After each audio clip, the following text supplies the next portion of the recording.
Greetings. Hey, thanks for downloading Mr. Klinger's screencast video of Chapter 4, Section 2.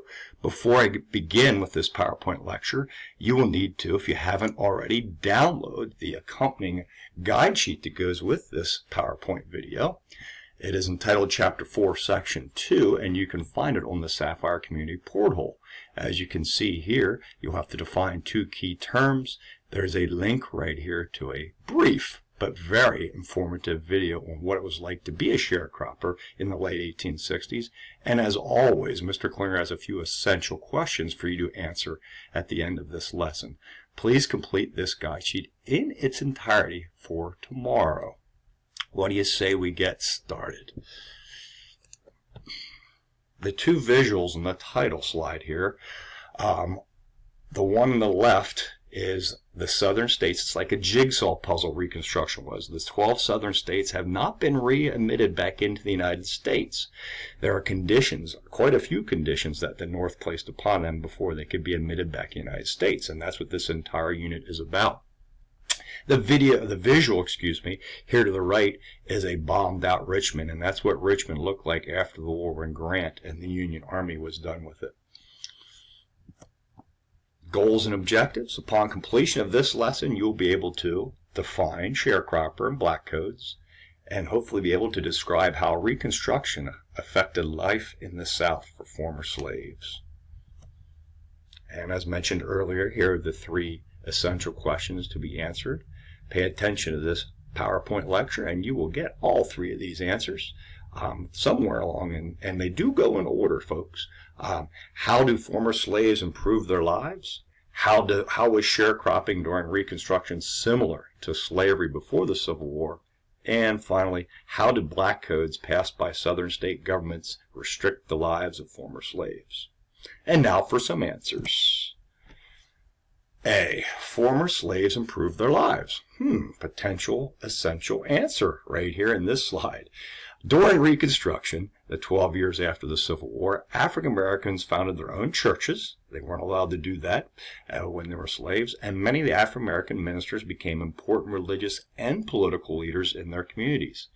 Some of the African American ministers were elected to local and even state government. When the African Americans were allowed to vote and weren't intimidated, they did have some degree of political influence in their local communities.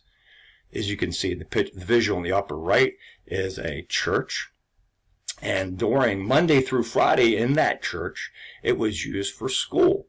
With about 95% of the former slaves illiterate, because it was illegal to teach a slave how to read and write, the first thing they did was set up public schools. They did this with help from the Freedmen's Bureau, which is the United States government program, in which sent down teachers and some missionaries from the North, even volunteers. You can see in the visual here to the bottom, a young lady, most likely from the North, who's given up her time and energy to come down and teach a classroom full of former slaves. And what's unique about that picture is you'll see the students learning how to read and write are all different ages from 6 to 60. Sharecropping and tenant farming. Here's a situation that was not so good for African Americans living during Reconstruction. Their job opportunities did not really change. They were still kind of slaves to the land. During the last year of the Civil War, however, former slaves were promised by the United States government, mostly though the United States military, promised them 40 acres of land and a mule per family. They were going to take this land from their former masters and put it in the names of each slave family. But for the most part, that did not happen. Former slaves did not receive any land. President Andrew Johnson, who we talked about yesterday, vetoed this law, and it never got put into effect. Without their own land, African Americans were forced into a system of sharecropping. Plantation owners assigned a few acres of their land to each former slave family. Sharecroppers kept a small share of their crops and gave the rest of the crops to the plantation owner as a rent payment. About half their crops that they harvested were given back to the former master in payment for rent. The other half they were allowed to keep to buy food and clothing and live upon. This is an excellent visual which comes from your textbook, As you can see, the sharecropper cycle of poverty, I'll go through this with you real quickly because it's a great visual to help you understand what it was like to be a sharecropper. As you can see in number 1, sharecropper is provided land and seed by his former master and promise to give him half the crop at the year's end. Sharecropper buys food and clothing on credit from the landowner, which is his former master. Sharecropper harvests the crop. Number 4, sharecropper gives landowner crop to sell. Sharecropper will get half the earnings minus the cost of his purchases for the year. And bear in mind, he got his clothing and his food for his family from his former master, and now that's taken out of his share of the crops. Number 5, when settling up, landowner says the sharecropper owes more money than he has earned. This was a way to keep the former slave of his in debt to the former master. To pay debt, the sharecropper must promise landowner a greater share of next year's crop. And there you have the cycle of sharecropping and how they stayed. Basically, economic slaves, they stayed to their former masters. This is a great visual which I got from my AP textbook, and it shows a Georgia plantation before the Civil War. As you can see, 1860, and as you can tell, the slave quarters, the master's house, they're all close together, and the slaves will go out and work the plantation during the day and come in the evening. The visual to the right is a sharecropping. It's the very same plantation in 1881 in Oglethorpe, Georgia, in which each of the former slaves spread out across the plantation and built their own cabins, but they were still working the same land, doing the same job for the same man. Notice it says landlord's house instead of the master's house.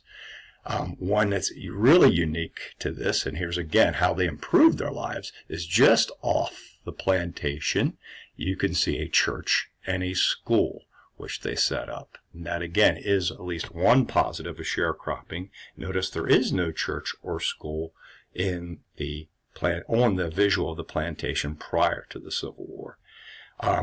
You can watch a short video from PBS. You can't click on this link, but you can click on the link on your guide sheet, and it does a great job of explaining life as a sharecropper. You can do that now or wait till the end of the PowerPoint lecture. I recommend you wait to the end. Continuing on, black codes. Black codes were laws passed by southern states after the Civil War.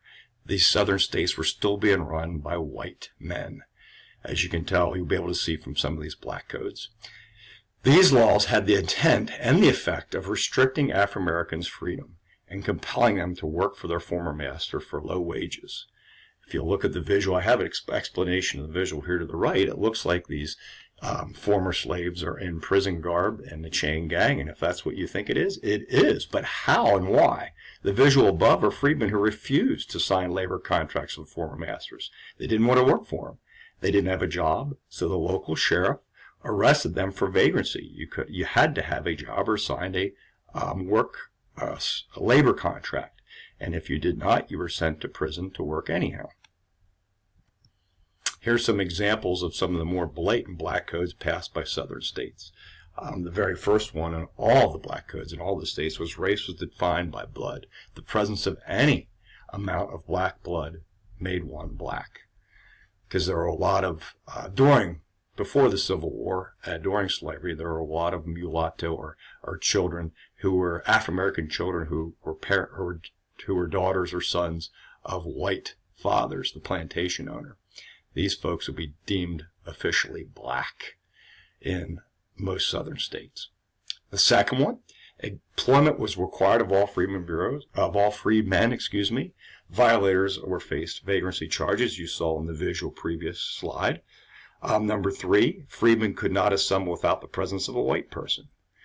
4, freedmen were assumed to be agricultural workers and their duties and hours were tightly regulated. Again, picking cotton, much like prior to the Civil War. Agriculturally, nothing really has changed here for the African Americans. Freedmen were not to be taught or to read or write. Now, they did do that on their own, and with help of the Freedmen's Bureau, they did get formal lessons. But once the Union Army left, these black codes pretty much kept most African Americans from reading and writing. They shut down the freedmen's schools once the Union Army left in 1877. Public facilities were segregated. These black codes, later we're going to learn about, evolved into Jim Crow laws, which we will talk quite a bit about later this year. Violators of these laws were, of course, subject to whipping, branding, or imprisonment. Here ends the flipped classroom lesson of 4-2. Now, remember to complete the 4-2 guide sheet. Please don't forget to click on the link to the PBS video and check that out. In preparation for class tomorrow, you will have to define sharecropper and black codes and answer all 3 essential questions. Please write complete thoughts and complete sentences. Have a good day.